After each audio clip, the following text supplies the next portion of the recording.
Hey everybody, today I'm talking about my top 10 games that I'm always in the mood to play. So if you're a fan of the channel, you'll probably know that I'm generally more kind of focused on more heavy, more strategy-based Euro games. But I fully accept that I'm not always in the mood to play that style of game because I'm either really tired from being at work all day or not in a good mood, whatever. But if you ever suggested to play one of these games, then I would always do so because I just find them always enjoyable under any circumstance, and I find them breezy and quite relaxing, to be honest. So let's get started at number 10 and I'll talk through the reasons why I chose these games. So at number 10 I have Deep Sea Adventure. Now this is a really small box push your luck game by Oink Games. This one you are basically sharing a submarine. You are rolling a dice to basically dive deeper on this different track, moving down these different tiles where you can eventually choose to collect these tiles, which are going to be your points if you make it back to the submarine safely and alive. The cool thing about this game is that you actually share an oxygen tank, so as soon as you start picking up loot and picking up these points tokens, that oxygen is going to start diminishing, meaning that people are going to turn around and get back up to the submarine before the oxygen runs out, or you will lose all of your loot. So I generally find push your luck games really easy to get to the table. I just like the mechanism. I think it just works for me. And this one is just a great example. It's so easy to teach. It scales very well. You know, you can play it at 2-3 players, all the way up to 6 players with very very easy rules to explain. And it's just a lot of fun, simple choices, just a bit of dice rolling, but with some little twists on there where the more you collect, the slower you're going to move, or you're going to have the pit values deduced from the dice that you're rolling for each piece of loot that you've collected. So I just love that extra element of sharing the oxygen as well. It just works well, and it's never really let me down with whoever I brought this out. It just resonates. So that's why Deep Sea Adventure is at number 10. At number 9, I have Renature. So Renature is an interesting game because it strikes quite an interesting balance between being a very breezy gateway level game, as well as being kind of injecting some elements of strategy into this game. And despite it being on this list, it's actually quite a vicious and very confrontational, very intense style game. And again, that's in spite of the beautiful look of this game. So this is an area control game where you are basically placing dominoes on the board by matching these different animals with one another from end to end. And when you place one of these dominoes, you can choose to plant these trees or bushes on either side of that domino, which will basically help you invest in controlling these different regions. But the reason that I always in the mood to play this game is, while it has all the strategy, it has the interesting decisions that I tend to like and the satisfaction I get from board gaming, this one has a really interesting framework that helps you just tunnel vision what you're going to do. You've only got a few decisions you can actually make because you can only match certain dominoes to certain tiles already on the board. So I just like the way it helps you focus and just doesn't bombard you with that many choices, but it still does leave you with the decisions to be made or where you're going to invest, which regions you're going to try and vie for control over. So this one just hits that really nice balance of being inviting, being easy to play, but still having the interest there for me. So I think this is a fantastic game, one that maybe didn't quite get the buzz that I think it deserved, because I think it just is as a lovely game by Kramer and Kiesling. So that's why Renature is at number 9. At number 8, despite what I said at the beginning of the video, this one is another pretty involved Euro-style game by Stefan Feld. This one is Amerigo. Now, Amerigo has a lot of the things that you'd expect from a Euro game. You know, you're sailing around, you're placing these different tiles on these different islands to try and fit these shapes together and get points. You're fighting off these different pirates to not suffer negative points. But the fun factor in this game is something unlike you'd find in any other Stefan Feld games. It's so breezy, it's so enjoyable, and it is a really uplifting and light feeling game that I just can't get enough of, really. And a big part of that is because the gimmick, I suppose, the unique thing about this game is how your actions are taken, because you're going to take a bunch of action cubes and you're going to drop them in this cube tower, which is going to knock off all these different cubes that are already inside the tower. And that will basically leave a number of cubes at the bottom of the dice tower that came out, so the cube tower that came out of the other end. And they're going to be all different types of cubes of different colours. And they're going to all be assigned to a different action. And you're either going to choose any of these actions depending on the cubes that have come out, but you're going to take them at the most numerous value of the cubes that came out. So if there was, say, 3 blue cubes came out, 2 white cubes, and a yellow cube, then you could take either a blue, a white, or a yellow at strength 3, because 3 was the most numerous colour there. And that, a bit like Renature, while there is a plethora of options out there to do, loads of different strategies you can take, you are helped to tunnel vision and focus on what you can actually do from round to round. And I just keeping the games on that track, stopping you getting overwhelmed and stopping you being, subject to analysis paralysis or anything like that. So this is a game that you can still sink your teeth into, you can explore, you can make some really good tactical decisions, but you're not just being able to do everything at all the times. You're not going to be stressed over the decisions you're going to make. You're not always going to be min-maxing things. It's just a really enjoyable experience, and one that's just, I find it's so easy to get to the table, despite it kind of ticking all the boxes that you'd think wouldn't hit the table often. Because it's still a 90-minute game. There's still a lot going on here, but that cube tower mechanism just completely uplifts the game and makes it feel just really light and enjoyable and just whimsical. And I really love this game. It's fantastic. That is Amerigo at number 8. At number 7, I have Letter Jam. So this is a cooperative word-based deduction game where you are trying to work with each other by providing clues to one another to help your teammates decipher which word they've got in front of them. And you're going to do that letter by letter. So the setup is going to be that everyone's going to choose a letter from their secret word and put it face up in front of them, but facing away from them. So all the other players can see that letter apart from the player themselves. And then you're going to help other players work out what their letters are by spelling different words using these tokens in order. So it will say, for example, the first letter is going to be this player's letter, the second one's going to be this player's letter. And because everybody's got a different perspective on that puzzle, then you can potentially deduce what the letter missing is. And it's just a really enjoyable, fun experience. It has it's almost like a step up from a game like Scrabble, where you can just sit back and enjoy the experience. And the fact that you are working together with your teammates also makes the game feel a bit more relaxed. For a game that's, I suppose, pretty dry on the face of it, it's extremely funny because you can really be derailed and do different things that you wasn't foreseeing if you were giving those clues, and just send your teammates down the completely wrong path, and they'll come up with a word that's completely different than what you intended. So a really fun game, one that I find that hits the table very often.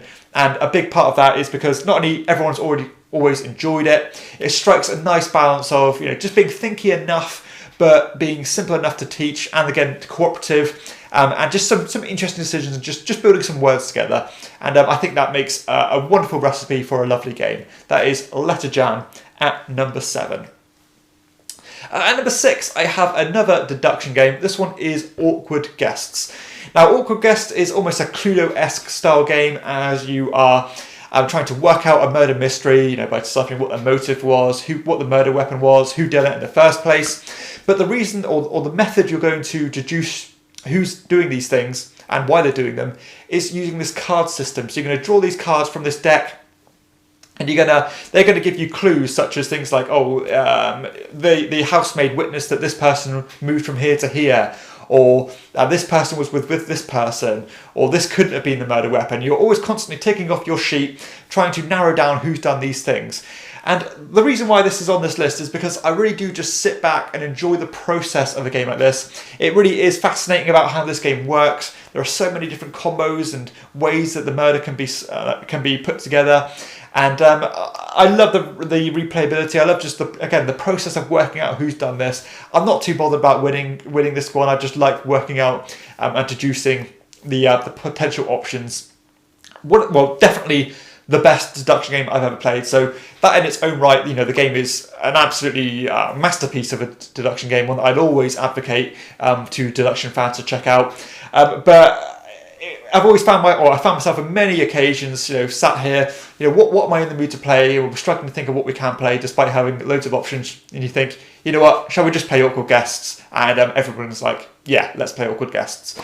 So that's why Awkward Guests is at number 6. At number 5, I have a kind of a party-esque style game with QE.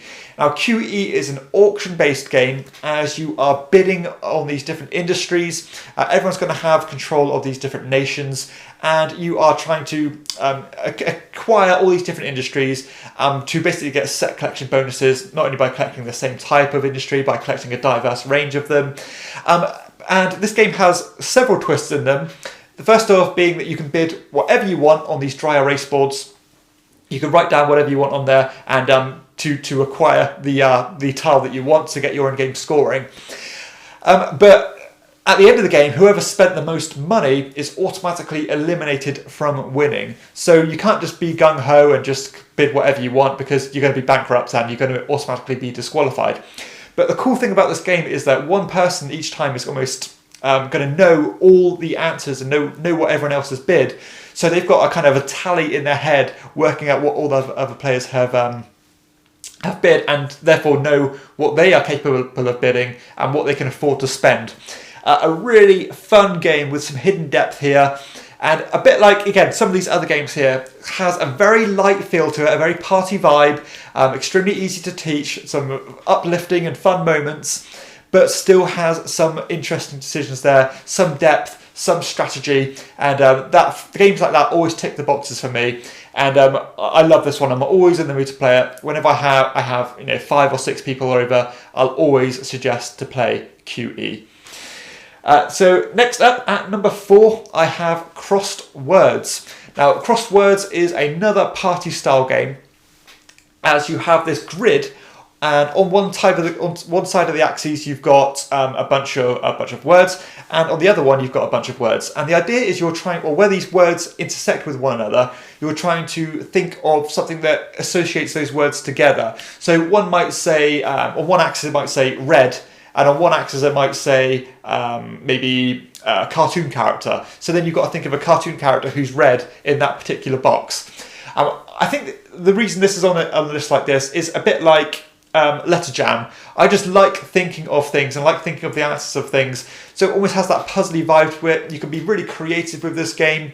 And despite it being a relatively tense game, because you do work against a timer to get all your answers in there, it is a game where the framework of the game, the rules themselves are so light and introductory, and all the fun and the gameplay comes from leaning into the back of your mind and thinking of something creative and giving a good answer. So that's why Crossed Words is at number 4. One of my favourite party games of recent years, and I just absolutely love thinking of the answers of this one and being creative when doing so. So that's why Crossed Words is at number 4. At number 3, I have Karuba. Now, Karuba is a Habba game, and I find this one is probably one of my most go-to games when people aren't in, or when people don't know what to or can't decide what they want to play. This is another puzzly style game, a tile placement game, as you're trying to place these different tiles down, which depict different roads or different cross sections and different paths. And the idea is you're trying to get these adventurers to their relative temples of their matching colour. You're placing them down on this grid in this bingo-esque style mechanism. As every round a new tile is built, everyone's placing them simultaneously. And you're basically trying to form paths to get these people to their relative temples. I think that bingo-esque style thing really just shined through. It's certainly not an interactive game, one that you're not going to get in the face of your opponents. It has a race element to it as you're trying to map out these rows more efficiently. And again, it strikes that balance of being meaningful decisions, such a breeze to play. You can play this one with pretty much anybody because it is so light. Only takes about half an hour to play as well. So it ticks all those boxes that, that you want, or at least I want from a board game at any time, really. So, very much a go-to game for me, this one. Always hits the table regularly because it just fits every kind of player's needs, and that's why Karuba is at number 3. At number 2, I have a game that I've acquired quite recently, actually. This one is Las Vegas Royale. Now, this is a pure dice rolling game. A lot of luck involved in this one, which you probably presume with a game like Las Vegas Royale. This one, you are going to have these different casinos all assigned to a different pip value of the dice. So you've got like a 1 casino, a 2 casino, a 3 casino. And at the start of each round, you're going to divide out a certain number of checks depicting different denominations of money on each of these casinos. And the idea is you're trying to vie for control of these casinos to get the maximum amount of money. And you're going to do that by rolling a bunch of dice, and then you're going to pick a certain pip value of all the dice you've rolled and assign all the dice of that value to the relative casino. And whoever's got the most at the end of the round is going to get the bigger check value. Who's in second place is going to get the lower check value. But this game does have quite a unique twist on it, where if there's ever a matching number of dice on a certain spot, so if I had, say, the red player had 3 dice, the blue player had 3 dice, and the green player had 2 dice, the 2 players with the 3 dice would automatically cancel each other out because you need to have a unanimous winner, and then the next person down would win the majority. So that little wrinkle and that little twist adds a lot of interest to the game for me, and it can really spread you, or kind of make you think about how much you invest in certain regions, because do you want to squeak into second place and get that little check, or do you want to really go gung-ho and try to completely dominate a region? But on top of all that, you've got some real fun novelty little games that you can assign to these different regions, such as, doing some kind of push your luck games as, am I going to roll a double, and if I do, I get a big bonus, or can you guess how many tokens are in my hand, and if you do, you get a bonus. All these different little mini games add a little bit more interest, add some really dynamic fun to the game, and it's a 30 to 45 minute game that can be tailor-made to how you want to play it, completely accessible, real good fun push your luck, some good area majority, some good Yahtzee style mechanisms there, and for me, I'm really having a blast with this game at the moment. It's just really cemented itself in my shelves, and I wish I had this game a long time ago. Again, a game that anybody can enjoy, one that scales well, an absolute guaranteed hit for me, and one that I'll play absolutely any time. That is Las Vegas Royale at number 2. And finally, at number 1, the game I'll play anytime is a game called Ship Shape. Now, Ship Shape is a game that came out a couple of years ago now to relatively, well, almost no interest. And that's really surprising for me. This one is another puzzle style game with this pirate theme. And you are going to be playing cards simultaneously with these different numbers on, which is going to decipher your almost initiative on which you're going to take these tiles from this stack. And when you take these tiles, you're going to place them on your individual player board.